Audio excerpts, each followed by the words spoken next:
Louisiana Senator, member of the Senate Judiciary Committee, John Kennedy joins me. What do you think about the ruling? I've read about 40% of it. It's a very thoughtful opinion. I mean, basically, Judge Cannon said, look, what the Attorney General did in appointing Mr. Smith violates Article 1, the Appropriations Clause, Article 2, the Appointments Clause. She turned to the Department of Justice and said, show me a statute that gives the Attorney General the authority to do this, and show me an appropriation that shows he has the authority to spend the money. And she concluded that the Justice Department couldn't do that. It'll go up on appeal, probably go to the Supreme Court.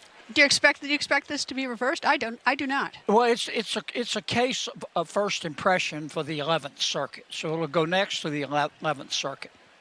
Other courts have upheld the authority of the Attorney General to do this, but there's clearly a split, and my guess is it'll go to the Supreme Court. But look, it's not a cavalier decision. It's a 93-page opinion. It's very well written. But the problem is that it gives way too much authority to go after your political enemy. And that's one of the points that she made, not in those terms, but she said, look, an average U.S. attorney has to be nominated by the president pursuant to a statute and confirmed by the Senate.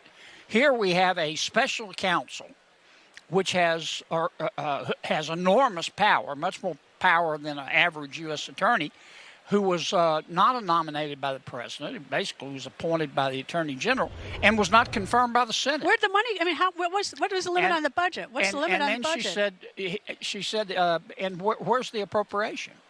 Where's the appropriation? And we've never appropriated money for it. So it will be portrayed by some as shooting from the hip, but it's a 93-page opinion, and it's pretty well written based on the part I've read. I'm not the judge, obviously, and nobody asked me, but I would have actually thrown this case out earlier on something else, and that was that the Trump lawyers filed a motion to dismiss for selective prosecution.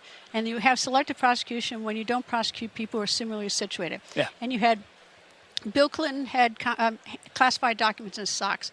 Hillary Clinton had the server in her basement. Mike Pence had the stuff in Alabama, Indiana. Biden had his stuff in his garage, and they only went after Trump. Yeah.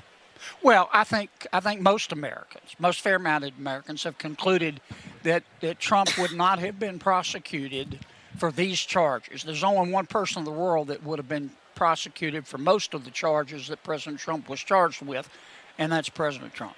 Well, but the thing is, I mean, in reality, this is what bothers me. I do not believe for 1 second. I know every single one of those people, and I bet you do too. You know them. Not one of them was going to sell secrets to Kim Jong-un or to Iran or to Russia. No. They are not. You may disagree with them politically, but they are not. They're not patriots. They're sloppy. Well, we just don't prosecute our political enemies in America just sloppy. because they're our political enemies. That's the sort of thing that goes on in a country whose Powerball jackpot is 287 chickens and a goat. Yeah. We don't do that in America. What do you think of your colleague, J.D. Vance? Senator Good guy. Vance? Why? Good guy. Why is he a good choice? Smart, sagacious, thoughtful. Young?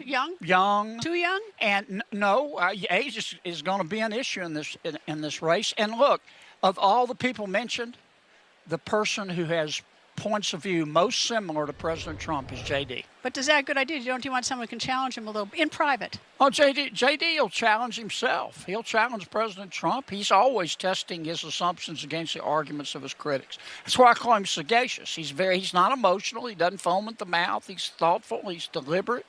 He'll debate you. All right, Senator John Kennedy from the great state of Louisiana. Very powerful state. You got the Speaker of the House. You got the Majority Leader. You got everything going. We'll take both of them. You've got too much power in your state right now. Thank you for joining me. We like it. I bet you do. Before we take a break.